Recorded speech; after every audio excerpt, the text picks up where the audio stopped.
اور ان کے اٹھنے کو ذکر کیا۔ پھر آگے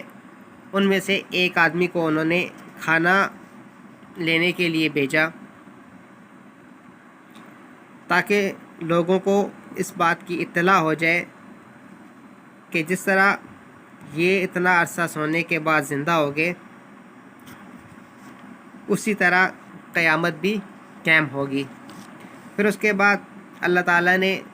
ان کی غار سے سو کر اٹھنے کی مدت بیان کی کہ وہ 309 سال تک غار میں سوئے رہے۔ پھر آگے 2 شخصوں کا قصہ بیان کیا گیا۔ ان میں سے ایک جو تھا توحید پرست تھا، جو مشرک کو جس کے باغ تھے اس کو دعوت دیتا تھا، لیکن جب اس نے سرکشی اختیار کی، باغ کی اس کی تباہی ہوئی تو اس کے اوپر مشرک کو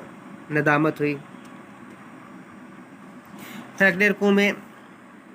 یہ بتایا گیا کہ دنیا کی جو ہے زندگی اس کی بے وقتی ہے، اور آخرت یعنی نیک اعمال جو ہیں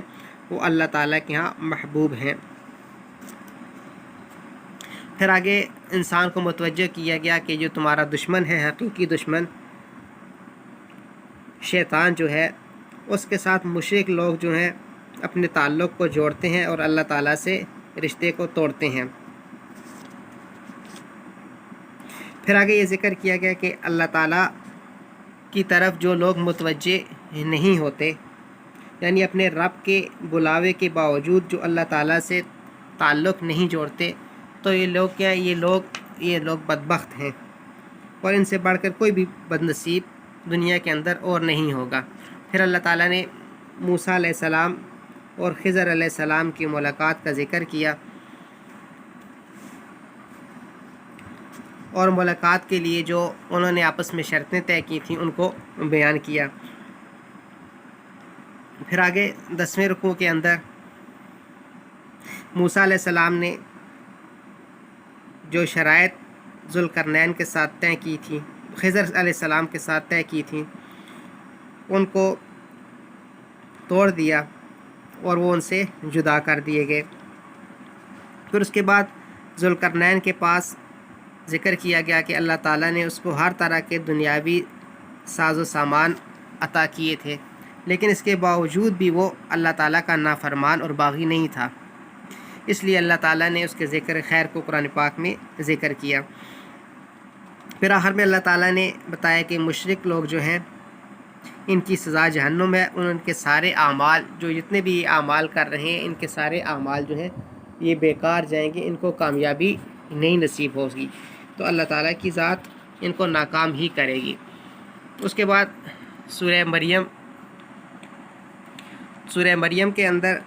سب سے پہلے علماء فرماتے ہیں کہ اس کا خلاصہ یہ ہے کہ اللہ تعالیٰ نے جو فاسد قسم کے عقائد تھے، مشرکین نے جو فاسد قسم کے عقائد اپنے دلوں میں بٹھائے ہوئے تھے، تو اللہ تعالیٰ نے عیسیٰ علیہ السلام کے متعلق ان تمام فاسد خیالات کو اس کے بارے میں دلائل دے کر اس کی اصلاح کی۔ تو سب سے پہلے اللہ تعالیٰ نے یہاں پہ یحییٰ علیہ السلام کی پیدائش کا ذکر کیا، جو کہ عام جو ہے قانون اس کے خلاف تھی، یعنی زکریا علیہ السلام اور ان کی جو اہلیاں تھیں ان کی عمر کافی زیادہ تھی، تو اس کے باوجود اللہ تعالیٰ نے یحییٰ علیہ السلام کو دنیا میں بھیجا۔ پھر اس کے بعد اللہ تعالیٰ نے عیسیٰ علیہ السلام کی ولادت کا ذکر کیا، اور عیسیٰ علیہ السلام کی جو تعلیمات تھیں ان کو بتایا کہ عیسیٰ علیہ السلام کی تعلیمات کیا تھیں۔ پھر اس کے بعد اللہ تعالیٰ نے مختلف انبیاء علیہ صلاۃ و تسلیمات ان کا مختصر ذکر کیا کہ وہ اللہ تعالیٰ کے کیسے بندے تھے اور انہوں نے اللہ تعالیٰ کے احکامات کو کیسے مانا۔ پھر اللہ تعالیٰ نے یہ بتایا کہ جو لوگ شرک کے اندر مبتلا ہو جاتے ہیں یہ ایسے لوگ ہیں جو کہ قیامت کے دن کو نہیں سمجھتے، جس کی وجہ سے یہ لوگ شرک کے اندر مبتلا ہو جاتے ہیں، تو یہ آخرت کو نہ سمجھنا اس میں مبتلا ہونے کا ایک ذریعہ ہے۔ پھر آخر میں اللہ تعالیٰ نے نتیجے کو ذکر کیا کہ سورہ مریم علیہ السلام جو ہے اس میں اللہ تعالیٰ نے اس نتیجے کو ذکر کیا کہ جو نیک اعمال کرنے والے ہوں گے ان کا کیا نتیجہ نکلے گا قیامت میں، اور جو اچھے اعمال کرنے والے ہوں گے اللہ تعالیٰ ان کو کیا دیں گے اور کیا عطا کریں گے۔ تو اللہ تعالیٰ سے دعا ہے کہ اللہ تعالیٰ ہمیں نیک لوگوں کی فہرست میں شامل کرے۔ وآخر دعوانا الحمدللہ رب العالمین۔